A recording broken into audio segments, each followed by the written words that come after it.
20% in June. But this might not be enough to see positive growth.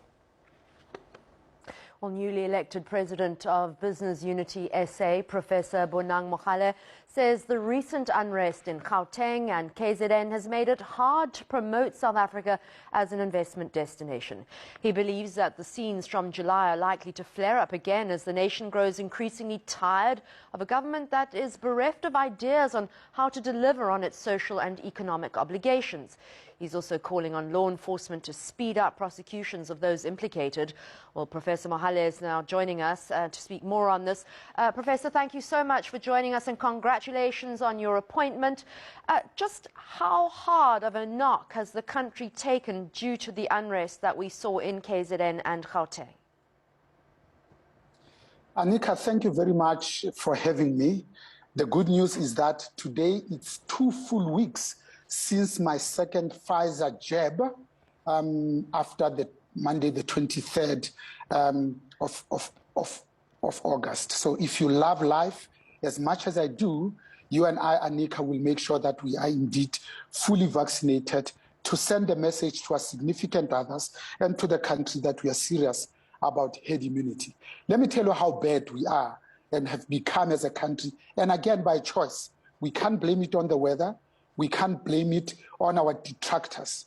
We now hold the world records for all the wrong reasons. We have the most unequal society in the world, the highest unemployment in the world.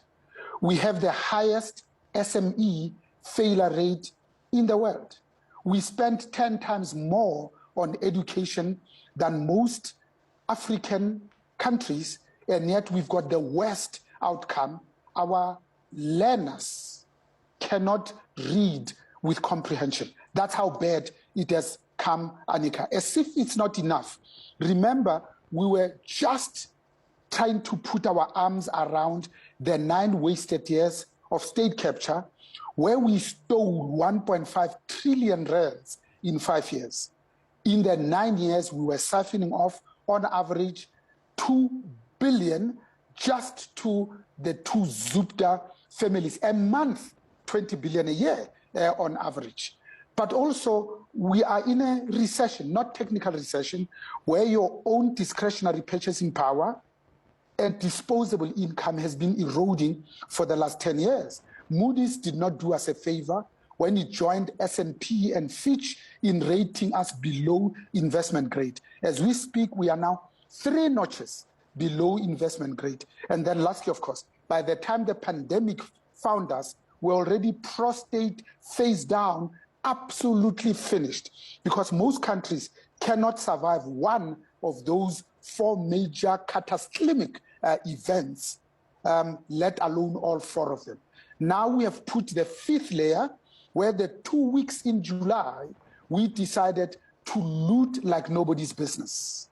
Again, cutting our nose to spite our face. Anika, if you think that more than 350 lives have already been lost, 1,400 ATMs were looted and 120 million rand was stolen.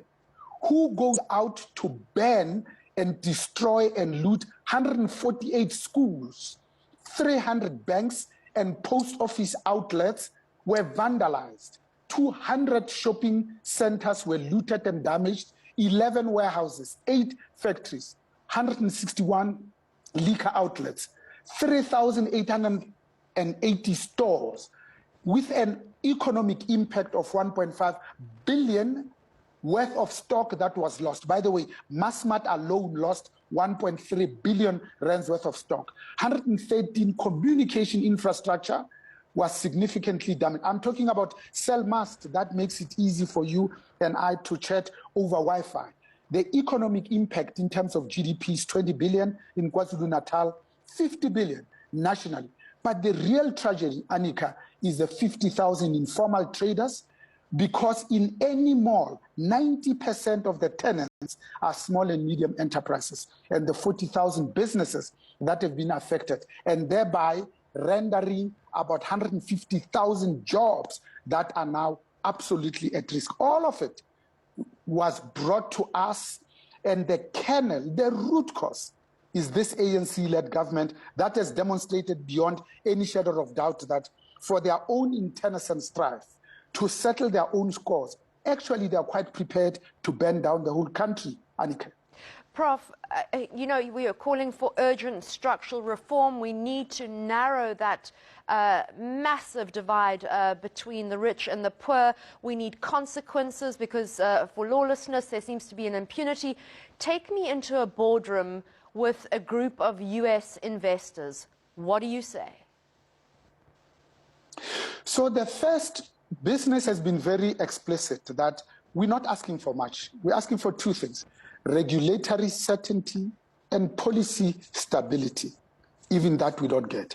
So when we talk to the rating agencies, the investors and the analysts, we do this at least twice every year as business because we are patriotic, and we say to them, you know what, we are going to migrate from analog to digital. In fact, we are going to auction the spectrum. They roll their eyes back into their heads and say, oh no, not that again. You've been telling us that for 10 years. Annika, why we are not auctioning the spectrum today, it's beyond businesses' comprehension. Because if you make the decision on Tuesday, on Friday you could bank 20 billion because the major telcos want the spectrum. We have been saying to this government, go ahead, and you know what drives share price? It's rumor and speculation. So for us, we need to send a strategic message that says we are open for business. And for us to be open for business, there are very few things that we need to do. Number one, we must take the top state capture miscreants to jail.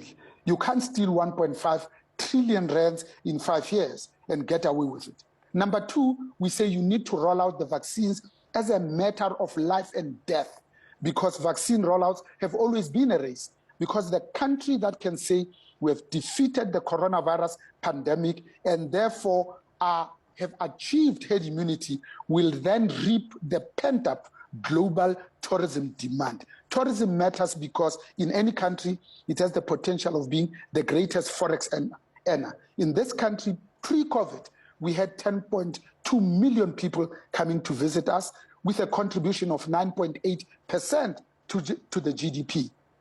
In fact, there are now 22 countries that have inoculated 100% of their population. Sorry, Annika?